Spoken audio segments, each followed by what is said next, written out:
Hi folks, Glenn Twiddle here in a series of frequently asked questions. How do I do a brilliant listing presentation? And the answer is train. You need to be a brilliant listing presenter. And again, look, I'll go through a few principles and I'll go through some specific strategies as well right now for you. But of course, this is a bigger question than can be answered in a few short minutes. So again, find your favourite real estate coach, whether that's me or whether that's someone else, and get some more training on this, because this really is game day. Your ability to say, please Mr. or Mrs. Seller, give me your most expensive asset that you probably own and put it in my hands and have the difference of tens of thousands of dollars, a difference between an ordinary agent and a great agent, have that difference in my hands. So some great ideas for doing a brilliant listing presentation. Idea number one is you want it to be scripted somewhat. You want to learn a script and then forget the script. You want to know your presentation so well that you can recite it in your sleep. You want to know the 4 or 5 major objections, and I'm sure I'll get to those in another video. Why should I invest in the advertising? Why should I give you an exclusive listing? Why should I list with your office at all? And, those really, or I don't believe you. Those are, or I don't trust you. Those 5. I don't trust you, I don't believe you, and they're probably the same sort of thing.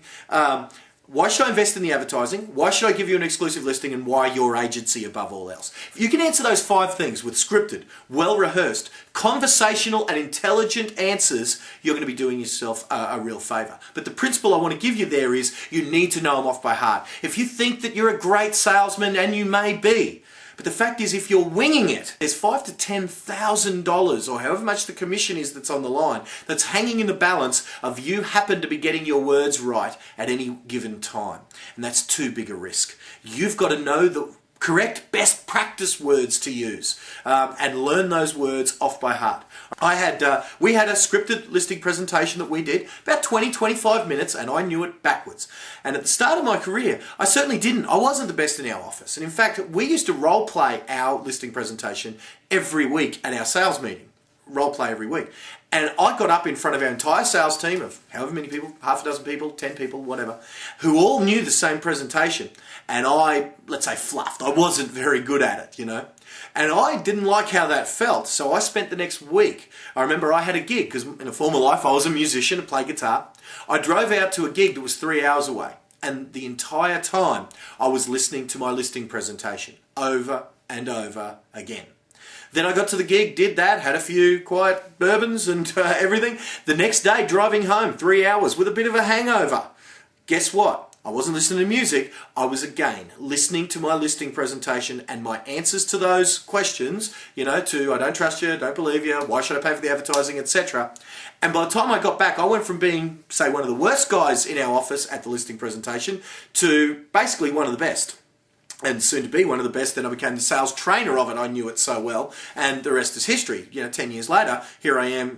Again, some people have dubbed me the #1 real estate trainer in the country, and arguably it's because I took those steps to learn that presentation so well that I knew it better than anyone.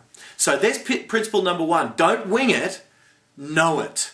But then, of course, every client's different, so they're going to have different questions. And so you're not going to be like a robot doing your listing presentation, but you've got those, let's say, weapons in the arsenal then by knowing what to say, when to say it, and how to say it. And again, we go into those how to say it things in other courses on the hypnotic selling, those sorts of things. But there's the principle. First off, learn your presentation. Second off, have some points of difference.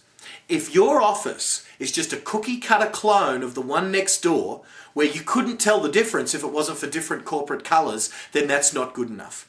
If you're going to come around and sell my home for me, because as a member of the public, I am a member of the public. I'm not going to, if I ever sell this property that I'm in, or any of my investment properties, I'm not going to sell them myself. I'm going to go to the guy who has a full-time effort to put into the deal, and who has the skill set to get me the extra money, because we need agents to be that middleman. Even me with the skills I've got, I will employ an agent when and if I sell any of these properties. And you have to be able to show to me why I should list with you instead of the guy down the road. And if that's just, oh, we'll do a good job, we've got good marketing, we've got all the buyers, you're not going to impress me. You're going to need points of difference that prove to me that you will get me more money than the mug down the road.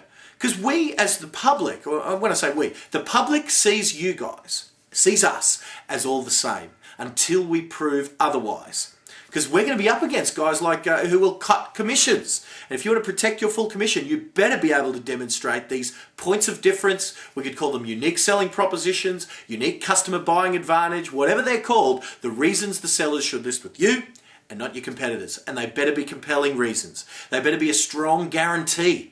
They better be, really meaningful to them. How are you going to get them more money? That's what they want. They want a quick sale and more money. And your unique selling proposition, positions, you need to have more than one point of difference. You need to have a series of them all packaged up, and that's why you should list with, with you. Especially if you're doing a strategy I mentioned in one of the other frequently asked questions was about making cold calls. Now, I don't recommend making cold calls. I'm just saying that in the absence of a budget, a good media to get your message out to your marketplace is the telephone. Again, it's not the most fun media. It's certainly from a lifestyle perspective not a lot of fun at all, at least for me when I used to make cold calls. But that being said, if you're making cold calls, the worst thing about making cold calls is your positioning. When you go into that listing presentation, they're probably just using you as a check-up on price agent, as opposed to the agent they've really got in mind. They've got someone in mind they're probably going to go with. They're just calling you in to make sure, to keep them honest, to make sure that their price is right.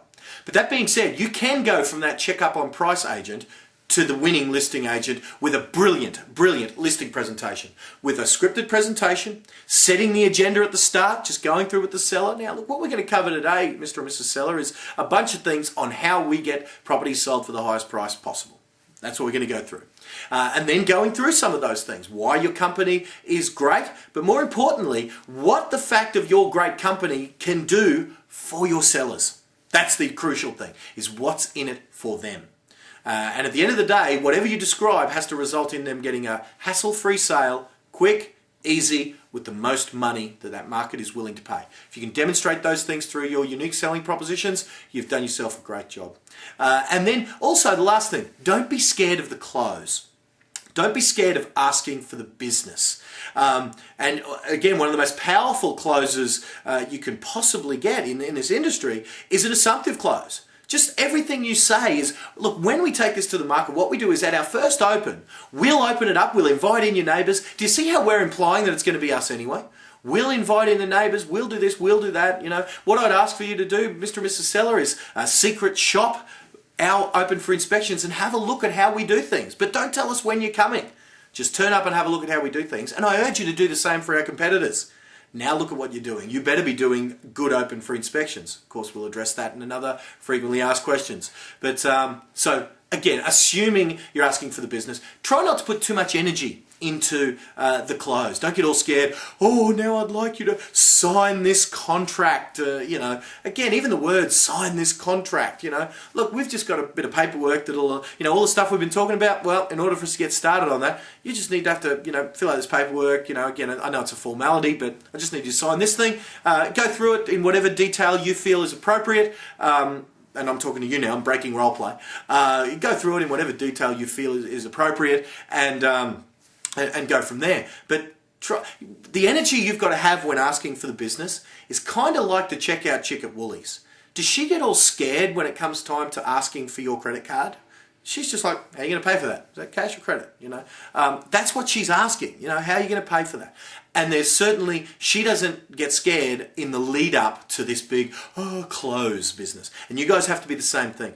This just has to be, look, if you want me, we got to do some paperwork, and go in there with that relaxed energy. But still, one of the biggest tips I can give you for this frequently asked questions is enthusiasm, because enthusiasm creates believability. So I'm going to leave that with you there, guys.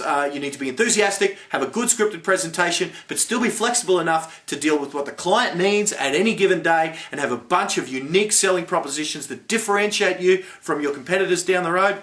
And you're going to be leaving with a swag of listings where otherwise you might not have done.